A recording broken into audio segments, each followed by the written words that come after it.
Il ne s'est écoulé que 8 petites minutes. Un laps de temps qui a radicalement réécrit l'histoire des relations franco-allemandes pour les décennies à venir. Après avoir achevé son spectacle d'humiliation publique de Sébastien Lecornu devant l'ensemble des dirigeants européens, Olaf Scholz arborait son sourire. Il ne s'est écoulé que 8 petites minutes. Un laps de temps qui a radicalement réécrit l'histoire des relations franco-allemandes pour les décennies à venir.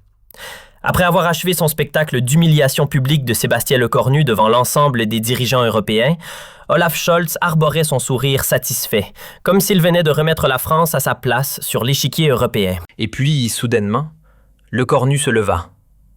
Avec une phrase, il paralysera toute la délégation allemande. Ce n'était plus un simple échange diplomatique entre partenaires. C'était le point de rupture où la France démontra à l'Allemagne que son époque de domination sur le continent était bel et bien révolue. Pour bien saisir l'ampleur de ce qui se produisit ce jour-là, il nous faut revenir 6 semaines plus tôt, dans les salons feutrés de l'Élysée, quand Sébastien Lecornu découvrit l'ampleur de la tromperie énergétique allemande, un secret prêt à faire éclater l'Union européenne. Le 15 août 2025, à 14h30, le bureau du premier ministre baignait dans la chaleur étouffante de l'été parisien. Dehors, la France pensait encore au plaisir des manifestations bloquées. Mais l'économie se redressait lentement. Lecornu était plongé dans un dossier classifié que venait de lui remettre le directeur de la DGSR. Un dossier qui allait bouleverser sa vision de l'Europe et précipiter la plus grave crise franco-allemande depuis la guerre. « Monsieur le Premier ministre », avait dit le chef des services secrets français, « ce que vous allez lire va vous choquer. » Pendant que l'Allemagne donnait des leçons à l'Europe sur l'indépendance énergétique vis-à-vis de la Russie, Berlin négociait secrètement de nouveaux contrats gaziers avec Moscou via des intermédiaires chinois. Lecornu avait levé les yeux, incrédule. « Vous voulez dire que... » « Oui, monsieur le Premier ministre. » Pendant que Schulz menait l'Europe sur la nécessité de sanctions contre la Russie, l'Allemagne continuait à acheter du gaz russe en cachette. Les documents étaient accablants. Contrats secrets, sociétés écran, transferts financiers camouflés. Pendant que la France sacrifiait sa compétitivité économique pour respecter les sanctions européennes, l'Allemagne trichait massivement. Pendant que les entreprises françaises payaient l'énergie au prix fort, leurs concurrentes allemandes bénéficiaient encore du gaz russe bon marché. La concurrence déloyale était organisée au plus haut niveau de l'État allemand. Cette nuit-là, Lecornu ne dormit pas. Il marchait dans les jardins de Matignon seul avec sa colère et sa détermination. Il pensait à tous ces industriels français qui avaient fermé leurs usines, incapables de concurrencer des entreprises allemandes qui trichaient sur l'énergie. Il pensait à ces millions de Français qui payaient des factures énergétiques astronomiques pendant que leurs voisins d'outre-Rhin continuaient à profiter du gaz russe. Il pensait surtout à cette Europe à 2 vitesses, où l'Allemagne prêchait la morale tout en pratiquant la déloyauté. Le 20 août, Lecornu convoqua une réunion extraordinaire. Autour de la table, ses ministres les plus fidèles, Bruno Le Maire, Catherine Colonna, Gérald Darmanin. L'atmosphère était lourde. « Mes amis », commença Lecornu d'une voix calme et déterminée, « nous avons la preuve que l'Allemagne trompe l'Europe depuis des mois. Elle prêche les sanctions contre la Russie tout en continuant à commercer avec Moscou en secret. Cette hypocrisie va cesser. » Sébastien intervint. « Bruno Le Maire, ministre de l'Économie, vous vous rendez compte de ce que vous dites? L'Allemagne est notre premier partenaire commercial. Si nous l'attaquons publiquement... » Lecornu interrompit d'un geste. « Elle nous attaque économiquement depuis des mois, Bruno. Elle détruit notre industrie par la concurrence déloyale. Elle nous impose des sanctions qu'elle ne respecte pas elle-même. Il est temps de rétablir la vérité. » Catherine Colonna était inquiète. « Mais enfin, Sébastien, si nous accusons l'Allemagne de duplicité, c'est tout l'édifice européen qui s'effondre. » Lecornu la regarda avec une détermination glaciale. « Catherine, l'édifice européen s'effondre déjà. Depuis 10 ans, l'Allemagne impose ses règles à l'Europe tout en s'arrangeant pour ne pas les appliquer à elle-même. Cette Europe-là ne mérite pas de survivre. » Les semaines suivantes furent intenses. Lecornu fit éplucher tous les contrats énergétiques allemands par ses services. L'ampleur de la tromperie dépassait tout ce qu'il avait imaginé. Non seulement l'Allemagne continuait à acheter du gaz russe, mais elle le revendait à d'autres pays européens avec une marge, se servant de la crise ukrainienne pour faire du profit sur le dos de ses partenaires. Le 1er septembre, le Cornu reçut un appel qui allait tout précipiter. C'était le PDG de Total Energy appelant depuis un téléphone sécurisé. « Monsieur le Premier ministre, nous venons de perdre un marché énorme face à BASF. Leur offre était 30% moins chère que la nôtre. Comment font-ils? Ils ont encore accès au gaz russe. C'est évident. » Le Cornu sentit sa colère exploser. L'hypocrisie allemande n'était pas seulement morale, elle était économiquement destructrice pour la France. Le 10 septembre, un événement allait donner au Cornu l'occasion parfaite de révéler la duplicité allemande. Bruxelles organisait un sommet européen extraordinaire sur la sécurité énergétique. Scholz devait y prononcer un discours sur l'indépendance énergétique européenne. L'ironie était parfaite. Le plus grand tricheur de l'Europe allait donner des leçons de morale énergétique. Dans l'avion qui l'emmenait à Bruxelles, le Cornu était inhabituellement serein. Ses conseillers s'attendaient à le voir nerveux, tendu par l'ampleur de ce qu'il s'apprêtait à révéler. Mais non, il avait la conscience tranquille de quelqu'un qui va rétablir la justice. Il savait que sa révélation allait ébranler l'Europe, mais il savait aussi qu'elle était nécessaire. À Bruxelles, l'atmosphère était solennelle. Les 27 dirigeants européens étaient réunis pour discuter de l'avenir énergétique du continent. Scholz présidait la session dans son rôle habituel de leader moral de l'Europe. Il commença son discours par ces mots qui allaient prendre une résonance particulière. « Mesdames et messieurs, l'Europe doit montrer l'exemple en matière d'indépendance énergétique. Nous ne pouvons plus dépendre de dictateurs qui utilisent l'énergie comme une arme. » Le Cornu, assis à quelques mètres, sourit intérieurement. Scholz continua. Certains pays européens ont encore des difficultés à se détacher complètement des énergies russes. C'est compréhensible, mais inacceptable. L'Europe doit parler d'une seule voix et appliquer ses principes sans exception. L'attaque était indirecte, mais claire.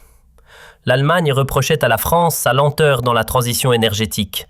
La France, par exemple, continuait à avoir des contrats énergétiques problématiques avec certains pays de l'Est. Paris doit comprendre que l'exemplarité européenne commence par l'application rigoureuse de nos propres règles. L'humiliation était publique. Seul, on accusait la France de ne pas respecter les sanctions européennes. L'Allemagne a poursuivi le chancelier avec une satisfaction visible. Nous avons fait les sacrifices nécessaires pour couper tous ces liens énergétiques avec la Russie. Nous avons fermé Nord Stream, nous avons diversifié nos approvisionnements, nous avons montré la voie. Il est temps que tous nos partenaires suivent cet exemple. Les mensonges s'accumulaient et l'hypocrisie était révoltante. Scholz termina par une charge directe. Certains dirigeants européens préfèrent la démagogie à l'action, les discours aux réformes. L'Europe a besoin de responsabilité, pas de populisme énergétique. L'attaque visait explicitement le Cornu et sa gestion de la crise énergétique française. Un silence pesant suivit le discours de Scholz. Les dirigeants européens échangeaient des regards gênés. L'humiliation de la France était publique, orchestrée, calculée. Charles Michel, président du Conseil européen, demanda s'il y avait des réactions. Tous les regards se tournèrent vers le Cornu. Ce qui se passa ensuite défie encore aujourd'hui toutes les prévisions diplomatiques. Sébastien Le Cornu se leva très lentement. Il ne demanda pas la parole, ne consulta aucune note. Il se dressa simplement, posa ses mains sur la table et regarda Scholz avec une intensité qui fit frémir l'Assemblée. « Monsieur le chancelier, » dit-il d'une voix claire qui porta dans toute la salle. « Merci pour cette leçon d'exemplarité énergétique.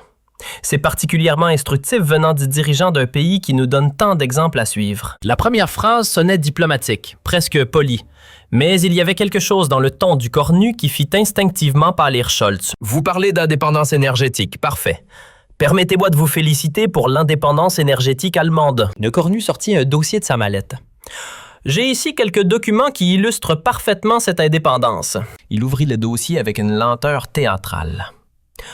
Contrat énergétique germano-chinois du 15 juin 2025, Société intermédiaire Sinogaz International. Fournisseur final, Gazprom, Russie. Le silence qui suivit était assourdissant, montant 2,5 milliards d'euros de gaz russe livré à l'Allemagne via la Chine. Scholz était devenu livide. Contrat juillet 2025, continua le Cornu implacablement. Société Écran Énergie Asia Europe, même schéma, même fournisseur russe, même destinataire allemand, montant 1,8 milliard d'euros. Les chiffres tombaient comme des coups. Contrat 22 août 3. Contrat 5 septembre, 2,1 milliards. L'accumulation était accablante. Au total, Dit le cornu en relevant les yeux vers Scholz, l'Allemagne a acheté pour 12,3 milliards d'euros de gaz russe depuis le début de l'année 2025, soit plus que n'importe quel autre pays européen. Alors, monsieur le chancelier, parlez-moi encore d'exemplarité énergétique. Scholz essaya de balbutier une justification. Ses documents, ses allégations, mais le cornu ne lui laissa pas finir. Monsieur le chancelier, j'ai ici les factures signées, les transferts bancaires, les certificats de livraison. Voulez-vous que je les fasse circuler dans la salle? Les faits dans l'Assemblée étaient saisissants. Les dirigeants européens découvraient l'ampleur de la tromperie allemande. Certains sortaient leur téléphone pour prévenir leurs services. D'autres prenaient des notes fébrilement. Tous réalisaient qu'ils assistaient à un séisme diplomatique. Mais ce n'est pas tout, continua le cornu avec un calme olympien. Pendant que l'Allemagne nous sermonnait sur les sanctions contre la Russie, Berlin revendait ce gaz russe aux pays européens avec une marge de 40%. Vous n'étiez pas seulement complice de Poutine, monsieur le chancelier. Vous étiez ses revendeurs en Europe. Cette révélation provoqua un tollé dans la salle. Le premier ministre polonais se leva. Vous voulez dire que nous avons payé du gaz russe camouflé en gaz allemand? Le président tchèque intervint. L'Allemagne nous a vendu l'énergie russe qu'elle prétendait boycotter. L'indignation était générale, explosive. Scholz tentait désespérément de reprendre le contrôle. Ces accusations sont graves, il faut vérifier.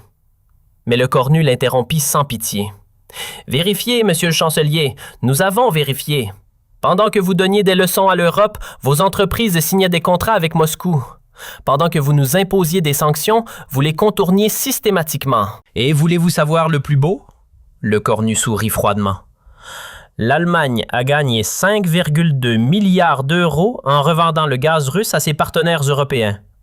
Vous avez transformé la guerre en Ukraine en opportunité commerciale. Vous avez fait du profit sur le sang ukrainien. Ces mots frappèrent l'Assemblée comme un coup de massue. Zelensky, présent par vidéoconférence, était visiblement bouleversé. « L'Allemagne nous aidait d'une main et finançait notre ennemi de l'autre », demanda-t-il d'une voix brisée. Le silence qui suivit était éloquent. Le cornu n'avait pas terminé. « Mais parlons maintenant de concurrence déloyale. Monsieur le chancelier, savez-vous pourquoi l'industrie allemande reste compétitive malgré la crise énergétique? Parce qu'elle paye son gaz 60% moins cher que ses concurrents européens grâce à vos arrangements secrets avec Moscou. » Il sortit un autre document, rapport confidentiel de la Commission européenne sur les distorsions de concurrence énergétique. Conclusion, l'Allemagne fausse le marché européen par ses approvisionnements privilégiés en énergie russe bon marché. Chaque mot était un clou dans le cercueil de la crédibilité allemande. Pendant que nos entreprises françaises fermaient, faute de pouvoir payer l'énergie au prix du marché, vos entreprises allemandes prospéraient grâce au gaz de Poutine. Le cornu marqua une pause. Vous n'avez pas seulement trahi l'Ukraine, monsieur le chancelier. Vous avez trahi l'Europe. Scholz était défait, anéanti. Ses conseillers chuchotaient frénétiquement à ses oreilles, mais il n'y avait plus rien à sauver. L'ampleur de la révélation dépassait toute possibilité de démentir ou de minimiser. « Et maintenant, continua le cornu, permettez-moi de vous poser quelques questions, monsieur le chancelier. Comment appelez-vous un pays qui prêche la morale tout en pratiquant l'immoralité? Comment appelez-vous un partenaire qui trompe ses alliés tout en les accusant de manquer de probité? Comment appelez-vous un dirigeant qui finance secrètement la guerre qu'il prétend combattre? » Chaque question résonnait comme un glaçon. Moi, j'appelle ça de l'hypocrisie, monsieur le chancelier. De l'hypocrisie à l'échelle industrielle, organisée au plus haut niveau de l'État allemand. Le cornu se redressa de toute sa hauteur. Vous voulez donner des leçons à la France? Parfait. Mais commencez par appliquer à l'Allemagne ce que vous exigez des autres. Vous voulez parler d'exemplarité européenne? Magnifique, mais cessez d'abord d'être les complices économiques de Vladimir Poutine. La France, poursuivit-il avec une autorité nouvelle, refuse désormais d'être sermonnée par un pays qui triche massivement sur les règles européennes. Nous refusons d'être humiliés par un partenaire qui nous poignarde dans le dos tout en nous donnant la collade en public. Et puis vint le coup de grâce. Monsieur le chancelier, la France suspend immédiatement tous ses accords énergétiques avec l'Allemagne. Nous ne coopérerons plus avec un pays qui finance notre ennemi commun. Nous ne commercerons plus avec un partenaire qui pratique la concurrence déloyale et nous ne négocierons plus avec un dirigeant qui ment à ses alliés. Cette déclaration provoqua un chaos indescriptible dans la salle. C'était la première fois qu'un pays européen rompait publiquement ses relations énergétiques avec l'Allemagne. L'Union européenne venait de se fracturer en direct. Scholz tenta une dernière fois de sauver la situation. « Monsieur Lecornu, ces accusations sont... » Mais le premier ministre français l'interrompit d'un geste. « Ces accusations sont prouvées, documentées, vérifiables. Si vous les contestez, publiez vos propres contrats énergétiques. Montrez au monde votre transparence. » Le défi était impossible à relever. L'Allemagne ne pouvait pas publier des contrats qui prouveraient sa culpabilité. Scholz s'était piégé, humilié, détruit publiquement. « Mesdames et messieurs, » continuait Lecornu en s'adressant à l'Assemblée, « nous sommes à un tournant. Soit l'Europe continue à accepter les mensonges et la duplicité allemande, soit elle exige enfin la vérité et la transparence de tous ses membres. » Il regarda une dernière fois Scholz. « Monsieur le chancelier, vous nous avez accusés de populisme énergétique. Permettez-moi de vous dire ce qu'est le vrai populisme. C'est promettre l'indépendance énergétique tout en restant dépendant de la Russie. C'est donner des leçons de morale tout en pratiquant l'immoralité. C'est prétendre diriger l'Europe tout en la trahissant. » Il se rassit calmement. Le silence qui suivit dura une éternité. Puis, un à un, plusieurs dirigeants européens commencèrent à applaudir. D'abord timidement, puis de plus en plus fort. Bientôt, toute la salle applaudissait, à l'exception de la délégation allemande. Ce qui se passa dans les heures suivantes défia toutes les prévisions diplomatiques. L'Union européenne venait de vivre son plus grave séisme depuis sa création. L'Allemagne, jusqu'alors leader moral du continent, était démasquée comme le plus grand tricheur de l'Europe. Les médias européens explosèrent. « L'Allemagne trahit l'Europe », titrait Le Figaro. Scholz, le mensonge énergétique analysé pays par pays. Berlin, Rochengas scandale, commentait Le Gardien. Partout, la révélation française faisait l'effet d'une bombe. Mais c'est en Allemagne même que l'effet fut le plus dévastateur. De Walt parlait de la plus grave crise de crédibilité depuis 1940. Dans les heures qui suivirent Bruxelles, l'Allemagne tenta plusieurs contre-offensives. Scholz organisa une conférence de presse d'urgence, mais les journalistes allemands eux-mêmes furent impitoyables. « Herr Kanzler, comment expliquez-vous ces contrats secrets? Depuis quand l'Allemagne trompe-t-elle ses partenaires? Comptez-vous démissionner ?» Scholz essayait de minimiser. Il s'agit d'arrangements techniques temporaires, mais personne n'était dupe. Les preuves apportées par Lecornu étaient accablantes, irréfutables, dévastatrices. En France, l'effet fut immédiat et spectaculaire. Les sondages de popularité de Lecornu explosèrent. En 24 heures, il passa de 58% à 45% d'opinion favorable. Pour la première fois depuis des décennies, un dirigeant français avait tenu tête à l'Allemagne et gagné. L'industrie française retrouva espoir. « Enfin, nous allons pouvoir concurrencer à armes égales », déclarait le patron de Renault. « L'hypocrisie allemande est enfin démasquée », se réjouissait le PDG d'Air Liquide. L'économie française, libérée du complexe d'infériorité vis-à-vis de l'Allemagne, reprenait confiance. Mais l'effet le plus spectaculaire eut lieu à Bruxelles même. Les autres pays européens, en hâte de suivre l'exemple français, commencèrent à exiger des comptes de l'Allemagne. La Pologne réclamait des compensations pour le gaz russe vendu sous étiquettes allemandes. L'Italie exigeait un audit complet des contrats énergétiques allemands. Les Pays-Bas demandaient une refonte totale de la politique énergétique européenne. Une semaine après Bruxelles, Scholz tenta de reprendre l'initiative en proposant une clarification des contrats énergétiques allemands. Mais il était trop tard. Sa crédibilité était détruite. Son autorité morale anéantie. L'Allemagne était passée du statut de leader européen à celui de paria du continent. Le 25 septembre, exactement 2 semaines après la révélation de Lecornu, l'impensable se produisit.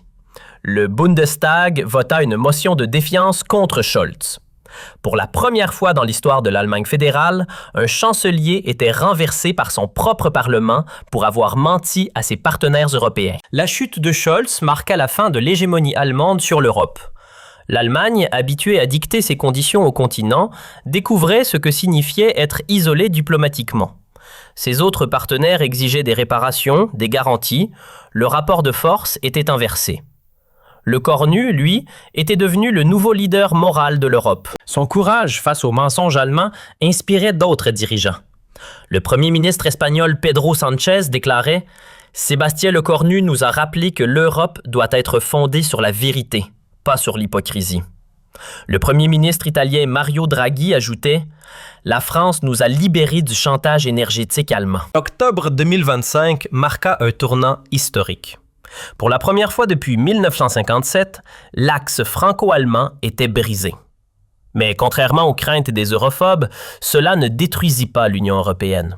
Au contraire, cela la libéra de la domination allemande et permit l'émergence d'une Europe plus équilibrée. La France prit naturellement la tête d'une nouvelle coalition européenne, incluant l'Espagne, l'Italie, la Pologne et les pays nordiques. Cette alliance de la transparence exigeait de nouveaux standards de probité énergétique et commerciale. L'Europe découvrait qu'elle pouvait exister sans la tutelle allemande. En novembre 2025, Le Cornu fut invité à prononcer un discours historique au Parlement européen. Debout face aux 705 eurodéputés, il déclara « Mesdames et messieurs, l'Europe vient de vivre une révélation douloureuse mais nécessaire.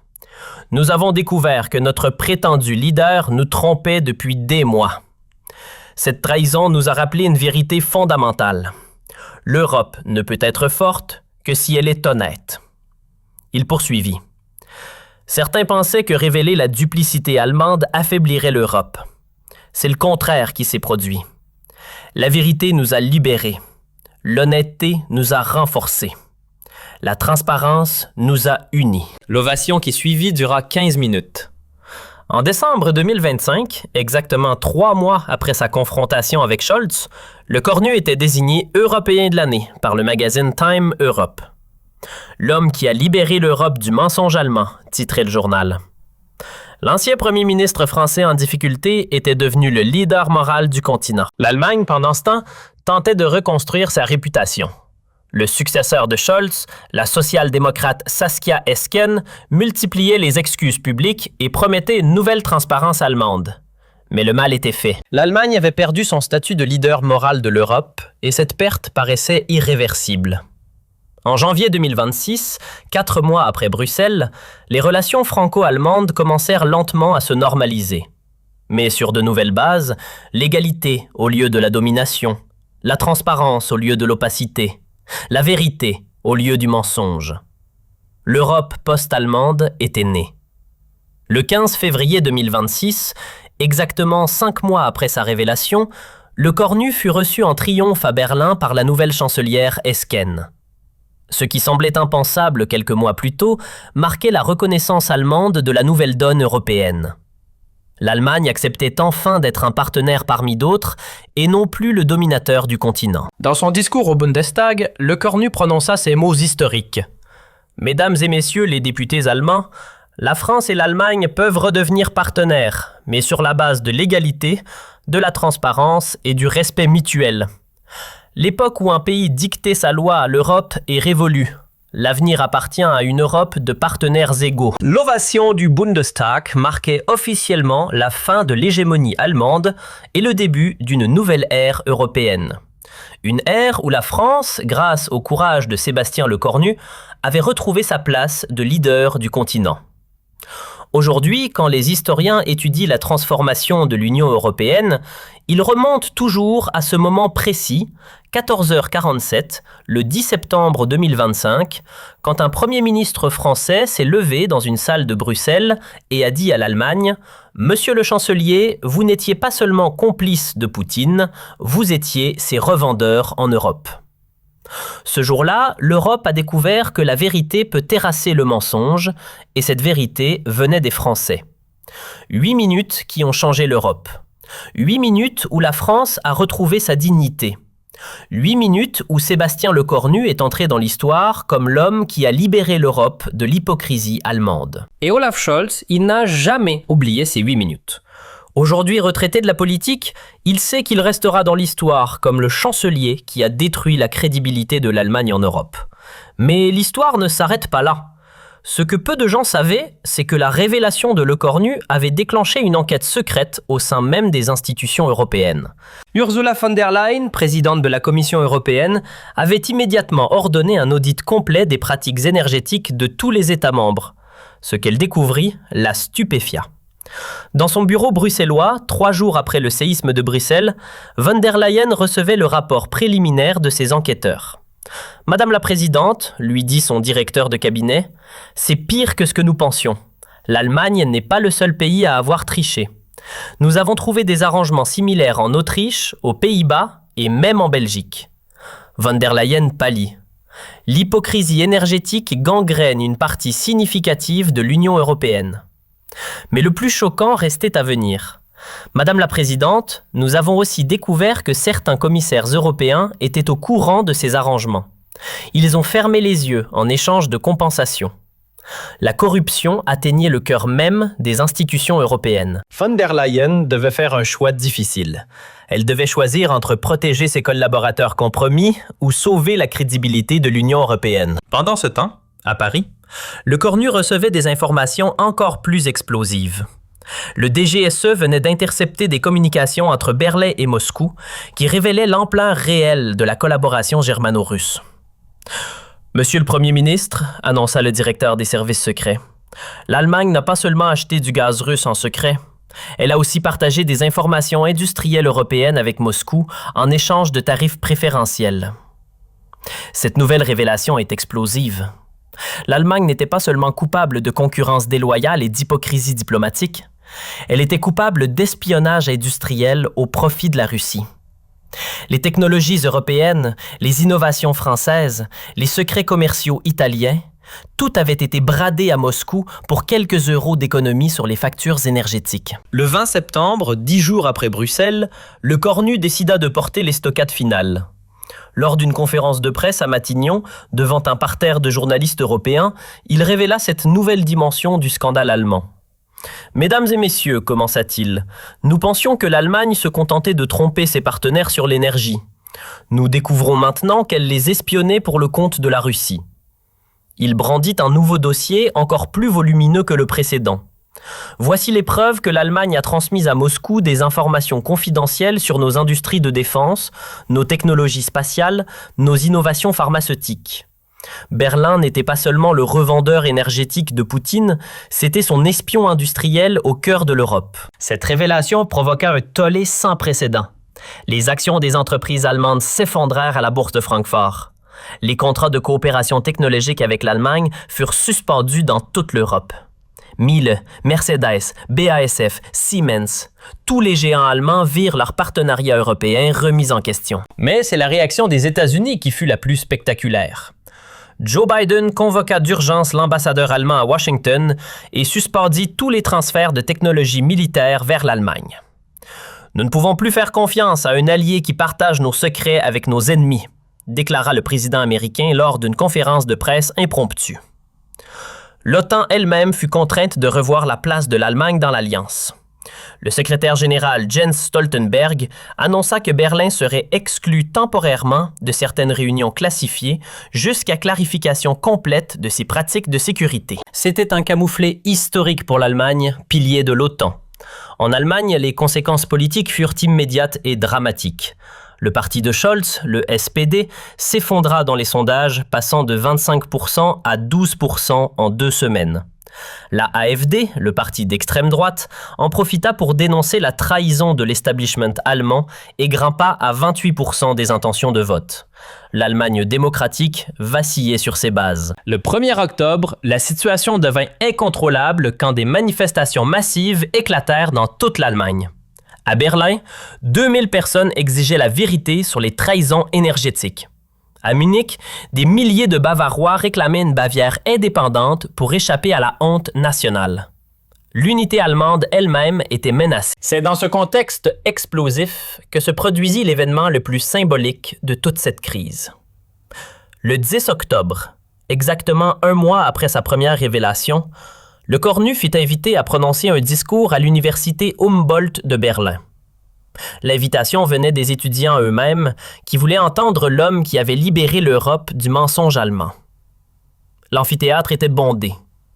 3000 étudiants allemands, mais aussi des délégations venues de toute l'Europe, s'étaient rassemblés pour écouter le premier ministre français. L'ironie était savoureuse. Un Français donnait une leçon de morale à l'Allemagne dans l'une de ses plus prestigieuses universités. « Mesdames et messieurs les étudiants », commença le Cornu sous les applaudissements. « Je suis venu vous parler d'un sujet qui nous concerne tous, l'avenir de l'Europe. » Il marqua une pause. « Cet avenir ne peut être construit sur le mensonge, la tromperie et la trahison. Il doit être fondé sur la vérité, la transparence et la confiance mutuelle. » Son discours dura 45 minutes et fut interrompu par des applaudissements. Quand il évoqua le courage nécessaire pour dire la vérité aux puissants, l'amphithéâtre explosa. Quand il parla de l'Europe des peuples contre l'Europe des élites corrompues, les étudiants se levèrent d'un bloc. Le Cornu était en train de conquérir l'Allemagne par la force de ses idées. La partie la plus émouvante vint quand il s'adressa directement aux jeunes Allemands. Vous n'êtes pas responsable des erreurs de vos dirigeants, mais vous êtes responsable de l'Europe de demain. Voulez-vous une Europe du mensonge ou une Europe de la vérité? Voulez-vous une Europe de la corruption ou une Europe de l'intégrité? La réponse fut unanime. Vérité, intégrité. À la fin de son discours, un étudiant allemand prit la parole. « Monsieur le Premier ministre, au nom de la jeunesse allemande, nous vous remercions d'avoir eu le courage de révéler la vérité. Nous nous engageons à construire l'Allemagne nouvelle dont l'Europe a besoin. » Ces mots prononcés en français par un jeune Allemand firent le tour du monde. Les semaines suivantes confirmèrent que le Cornu avait réussi quelque chose d'impensable. Retourner l'opinion publique allemande en faveur de la France. Les sondages montraient que 67% des Allemands approuvaient les révélations du premier ministre français. Pour la première fois depuis 1945, un dirigeant français était plus populaire en Allemagne qu'en France. Cette popularité eut des conséquences politiques majeures aux élections régionales allemandes d'octobre 2025. Les partis qui soutenaient les révélations du Cornu et exigeaient une Allemagne transparente remportèrent des victoires historiques. Les Verts, qui avaient dénoncé dès le début les arrangements énergétiques secrets, doublèrent leur score. Die Linke, qui réclamait une révolution d'approbité, enregistra ses meilleurs résultats depuis longtemps. Le 15 novembre 2025, 2 mois jour pour jour après sa première révélation, le Cornu reçut un appel inattendu. C'était Angela Merkel, l'ancienne chancelière allemande depuis sa retraite bavaroise. « Sébastien, lui dit-elle de sa voix posée, « je vous appelle pour vous dire une chose. Vous avez sauvé l'Allemagne. Nos dirigeants actuels nous menaient vers l'abîme. Vous nous avez forcés à regarder la vérité en face. L'Allemagne vous en sera éternellement reconnaissante. » Ces mots, venant de la femme qui avait dirigé l'Allemagne pendant 6 ans, consacraient définitivement la victoire morale du Cornu. Il n'était plus seulement l'homme qui avait révélé la corruption allemande, il était devenu l'homme qui avait sauvé l'Europe de la décomposition. En décembre 2025, 3 mois après le séisme de Bruxelles, l'Union européenne adopta de nouvelles règles de transparence énergétique surnommées les accords Le Cornu. Tous les contrats énergétiques des États membres devaient désormais être publics. Toute coopération avec des pays sous sanctions devait être approuvée par la Commission européenne. La corruption énergétique devenait un crime européen passible d'exclusion temporaire de l'Union. L'Allemagne fut le premier pays à appliquer ces nouvelles règles. La nouvelle chancelière, Saskia Esken, rendit publique l'intégralité des contrats énergétiques allemands et créa un commissariat à la transparence énergétique dirigé par un magistrat français détaché de Paris. L'humiliation était complète, mais nécessaire. Le 31 décembre, dans son discours de fin d'année, le Cornu put dresser un bilan historique. « Mes chers compatriotes, il y a 4 mois, l'Europe était malade de ses mensonges. Aujourd'hui, elle guérit par la vérité. Il y a 4 mois, l'Allemagne nous dominait par la tromperie. Aujourd'hui, nous la guidons vers l'honnêteté. Il y a 4 mois, nous étions les dupes de l'Europe. Aujourd'hui, nous en sommes les consciences. » Il conclut par cette phrase devenue historique. « En septembre, à Bruxelles, je n'ai fait qu'une chose, dire la vérité sur l'hypocrisie allemande. 8 minutes ont suffi pour libérer l'Europe de 20 ans de mensonges et l'Europe ne mentira plus jamais. » L'année 2026 s'ouvrait sur une Europe transformée.